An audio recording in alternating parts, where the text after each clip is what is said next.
G'day everyone and welcome to another video. And guys, I'm getting old. I'm 27, turning 27 this year, which is ancient in the gaming industry. And I say this every single time. I do a lot of coaching, and I want to save you guys time. I want to get across information that things that are 10%ers, 15%ers, 20%ers, things that are really gonna speed up your climb. And I see a lot of the same mistakes, and this is something that I believe should be common knowledge, and I think it is for a lot of people. But there are people out there that don't know this stuff, and I really want to get into the details here today. So I talk a lot about having coherence between these four areas. Okay, we have itemization, we have runes, we have playstyle, and we have summoners.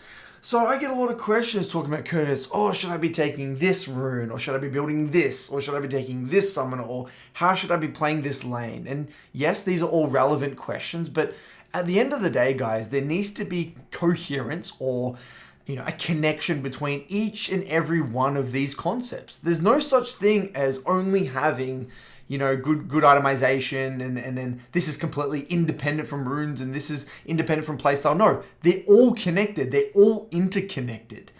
So you can't talk about runes without having to talk about itemization. You can't talk about itemization without somehow relating it to the way you're playing your lane.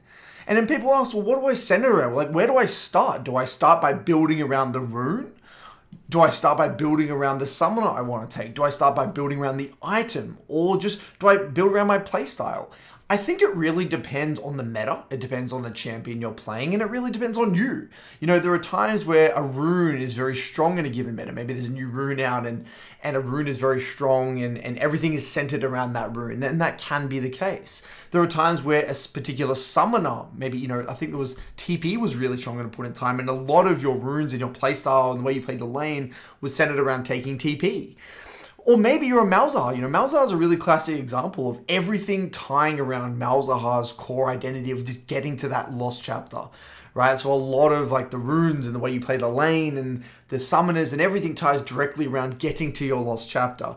And there are other champions out there, say like Aurelia, that's a great example. Everything is really centered around trying to get to that Bork power spike, And so it doesn't really matter what you center around, and we'll get into the details in a second, but it's important to note that all of these things are interconnected and they need to make sense. And this is a classic example, and I use this example a lot as well, and this is just my interpretation of the matchup. And again, I'm not saying that this is the only way to interpret the matchup, but I think this is a really great example to show what coherence means, right? So let's say, for example, we are playing Victor, and we're playing Victor v Syndra. Okay, now I can start by thinking, all right, I really want to play this lane fast-paced. I know it's going to be fast-paced. It's a mage v mage matchup. There's going to be a lot of heavy trading. Okay, therefore, what would allow me to thrive in that particular matchup? So given my playstyle, I'll then, by being heavy trading and going through a lot of resources and taking a lot of damage, well, going something that's very lane-centric in the runes would make sense, right? So the Airy, Mana Flow Transcendent Scorch with Biscuits and Cosmic Insight. That's a very common setup when you're playing something like a Mage v Mage. That's also typically, traditionally in the past, especially pre-CPOT nerfs, you would see CPOT start because it's very heavy trading. Now notice how this makes a lot of sense. The TP as well for lane control tempo. You're going to heavy trade, come back. You want to fix a wave state or get a good call, just get vision control or something. TP really comes into play. Now all of these things make sense, don't they?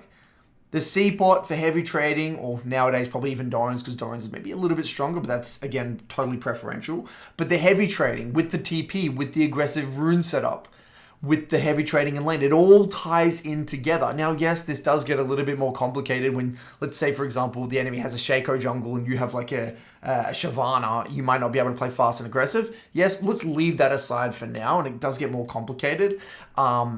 But at a basic level, it makes sense. So rather than just talking about it, let's just look at an example. I just typed in YouTube, Victor versus Syndra, get a random person playing this matchup. Let's see how they play it out. So this is just a random Victor v Syndra VOD I found on YouTube, typed in Victor versus Syndra. And the only difference here, he actually took the exact same rune page. He just took Doran's over CPOT. I'm assuming this is because of the C-pot nerfs and things like that. But you'll notice straight away, and this is what I said before, this matchup is very heavy trading. Syndra's going to really want to abuse her early advantage with those Qs and try and space out. Victor's going to try and probably go for high value Qs. He's actively trying to tether and get into range and heavy trade with that Scorch and Q auto attack. And Syndra's actually got the right idea with the C-pot. Both of them have opted in for TP, knowing that it's going to be a very tempo, lane control centric lane matchup. And already, as you can see, you know, if one of them was going First Strike, right? Or if one of them was going Gathering Storm, or one of them was taking like a Ghost or something like that, it wouldn't really make much sense for the 1v1. And this is what I'm talking about. You know, you can't... and when people say, Curtis, well, why do they... Should I be taking Airy or First Strike? Or should I be taking Ghost or TP? Or should I be going... should I be trying to build a Doran's or a C-pot? Well, the question first is, how do you want to play the lane? It really depends on your interpretation of the matchup. You can see how both of these players here have a very clear idea of what they want to get done in the matchup. This is how they interpret the matchup. And if we fast forward, right, imagine if this Victor didn't have TP. Or let's imagine if this Syndra didn't have C-pot. She wouldn't be able to play this aggressive and this fast. Imagine if Victor didn't have Biscuits. And ultimately, yes, people may say, oh, I don't like Biscuits, I don't like C-pot. That's okay. If you don't like the Biscuits and you don't like the C-pot, then what does that mean, guys? That means you don't want to heavy trade as much. You wouldn't want to play the lane like this. You would give pressure to the Syndra, accept reality, then you're going to get shoved in and you're maybe not going to contest a 2v2 and actually go down a bit of CS in the early game. There's always a trade-off, right? So it depends what you want. You're not going to be able to play like this and take Scorch and, take Gathering Storm and Magical Footwear and Futures Market, whatever the hell you're getting. So it's got to make sense, guys. All of these things have to join together. They're all interconnected. So same thing here, guys. We have a, Yone versus Victor. So typically, how would we imagine this one playing out? Well, the Yone is probably going to take quite a bit of poke from this Victor, especially if the Victor goes Airy. And especially if the Victor goes Scorch. So therefore, the Yone is probably going to have to take a Rune setup that's coherent with taking a lot of poke, right? Therefore, like the Second Wind and the Overgrowth and the D Shield and the TP. And obviously, this really depends on, what rank this is played at, how confident the Yone is. Sometimes they can get away with Ignite and things like that. But like the D Shield and the Second Wind make a lot of sense, right? But then this gets even more complicated, right? Because... the Victor, it could be in a First Strike meta where a lot of Victors are going First Strike. So maybe the Yone doesn't feel like he needs the D-Shield and get away with D-Blade. Or maybe he doesn't feel like he needs the Second Wind and can go something more greedy. I don't know, like a conditioning or whatever it might be. So at the end of the day, guys... I don't really care what setup you go, but you got to understand how the setup is directly connected to how you want to play the early lane and how the lane holistically, it has to make sense with your setup. So I remember vividly during my coaching program, there was a phase where Z99 became really popular and he actually popularized Conqueror Z. And at the time, no one had taken Conqueror before. It was always just Electrocute with Z. And I remember a lot of Z players in my Discord and in the program were taking Conqueror. And they were proceeding to take Conqueror and trying to, quote-unquote, mimic Z99, but without success. They were just taking the build and the runes blindly, but they weren't adapting their playstyle. So they were kind of playing the trades and the lane as if they had the Electrocute and the early lethality and playing for like the one-shot, etc. when they were taking Conqueror. It didn't really make sense. So it's very interesting to watch these players scramble to optimize their builds and runes without actually understanding how to adapt the way they play. And this is one of the most common problems I see with people is that they blindly go into OPGG or watch some one trick. They'll copy their runes and build, but they won't bother to watch to see how that person actually plays out the setup. So then they get into a game and like, I don't really like this setup. It doesn't feel good for me. But I'm like, well, did you actually watch to see why they took this setup? Like how they play out the lane or how they play out the game given this setup? And they'll say things, no, I haven't really watched the VODs. I just thought I'd test it myself. So at the end of the day, guys, if you're going to go ahead and copy blindly a build or a setup or whatever it might be, watch them play out the lane. Because the way you play trades with Conqueror is going to be very different to the way you play trades or play the lane with Electrocute. And so the common response I gave to most of these clients was like, guys, you'd be better off just sticking to your Electrocute, lethality Z with the intent to just one-shot the enemy AD carry, Because at least that way you're going to have a clear identity and you know what Zed's identity is like this. But look, if you genuinely want to learn the Conqueror style, you can do that, but it's going to be like you're learning a completely new other champion. And we saw the same thing actually with Phase Rush Talon. We saw the same thing with First Strike Silas. People were jumping the board onto these other setups without taking the time to see how to properly use the rune. Even I was guilty of this. I've been guilty of this at times where, remember, First Strike came into fruition and I was playing a bit of Silas at the time and I didn't understand how to use actually use First Strike Silas and how it differs from Conqueror Silas. So I think we've all been there, but I think this is a really important tidbit for you guys to remember moving forward, because this happens time and time and time again, especially as the metas change. Because you know what, guys? Builds and runes are the easiest thing to change, and they're so sexy from the outside because it's the easiest solution to a problem that you have. Like, rather than getting into the details and looking at your mistakes and the quality of your decision making and your win con assessment, etc., it's easy just to blame it on the runes and the build and all that stuff. So, guys, before you get into that, just keep in mind that there are other adaptations that are going to have to be made. So another huge pet peeve of mine, guys, is, people blindly copying these competitive game setups. So you'll see, Bjergsen in the LCS go like Unsealed Spellbook Zillion or Unsealed Spellbook Lissandra. And then someone will go and play Unsealed Spellbook Lissandra in solo queue and be like, oh, this didn't feel so good. No shit, it didn't feel so good. Why do you think he took it in a competitive game, man? Well, he took it in a competitive game because really not much is going to happen, especially in the NALCS, not much is going to happen in the early game. It's going to be slow and scaling, and he's going to play for mid to late game. Same thing with Zoe. You'll see Unsealed Spellbook, Caps playing Unsealed Spellbook Zoe. But in solo queue, guys, you're way better off just sticking to the tried and true, the Electrocutes, or for Lissandra, Electrocute or Aftershock or something like that. And we see it time and time again. Competitive is a completely different ball game to solo queue.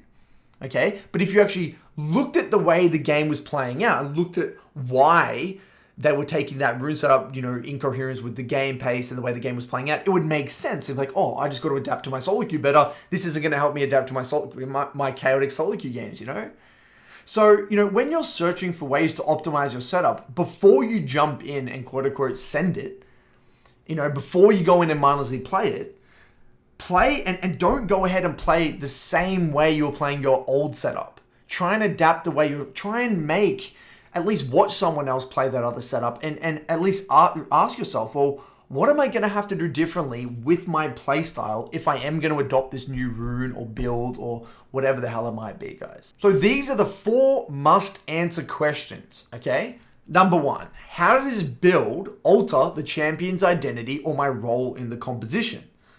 Now, for some champions, it's going to be really big. For example, Unsealed Spellbook Zoe is going to be very different to Electrocute Zoe. It's going to change, especially like completely the early lane. Other ones, not so much. Like I would say Conqueror Zed and Electrocute Zed is a really big one in terms of the way your role in fights. When you're playing Electrocute Zed, you're like definitely assassinating the backline. But when you're playing Conqueror Zed, you want to stay in combat, peel back. And it's going to change your positioning in a lot of your role in fights, right? So have a think about that. Number 2, what does your setup want comparatively to the other setup? Very good question. Number 3, how do I need to change the way I lane via lane pace or trading patterns with this setup? Well, if you're seeing Airy with Scorch, you don't want to be sitting under your tower, not heavy trading. If you're taking, Unsealed Spellbook with TP and Gathering Storm and all this crap, we probably don't want to be heavy trading levels 1 to 3. These are things that make sense, but you'd be surprised at how many people make these mistakes. Number 4, when does this setup actually spike and trough? You might know when you're strong and weak on your old setup, but this might not be the same on the new setup. Okay? So sometimes just watching 1 or 2 VODs of a one trick or a high elo player using the setup can make all the difference. So my last piece of advice, guys, stop fussing over the perfect setup. Now look, I don't want to contradict myself here, but yes, runes and build are important and they have a place in the game and they're very significant. But at the same time, I think people still overemphasize having the perfect setup. The prime example of this was in season 10, season 11, there was that Korean Zoe one trick that was getting rank 1, right? He literally went the exact same Zoe setup every single game to rank 1. He was going Electro Ignite no matter what with his C-Pod. At the time, he was even like he was doing Morello's Rush when Morello's was trash and everyone was, people were criticizing him. But he went to the same build. He did the same build, the Ludens, the whole thing every single time. He did it in games even when objectively it would have been better for him to go Airy or Spellbook or Cleanse or whatever the hell it might be. But he didn't give a shit because you know why? He knew exactly what he wanted to do with this setup. He knew exactly what his role was. He knew exactly what his identity was, and he knew how to execute it well. And this ties into one of my favorite quotes. A poor plan executed well is better than a great plan executed poorly. All right? So if you want to play your Zoe a particular way, or you want to play Cassio with Phase Rush instead of Conqueror, do that. Own it. Own it. Accept that, there's obviously consequences for your actions, but you got to own that, accept what the consequences are, and get really good at it. And I actually fear the players that are really, really good at one setup, sometimes even more so than the players that can adapt their build, because they know what they want. They have a very clear understanding of their reference point inside the game. So have a think about this one, guys. For some of you, this may be pretty intuitive. Otherwise, good luck in your solo queue for the rest of the season. Cheers.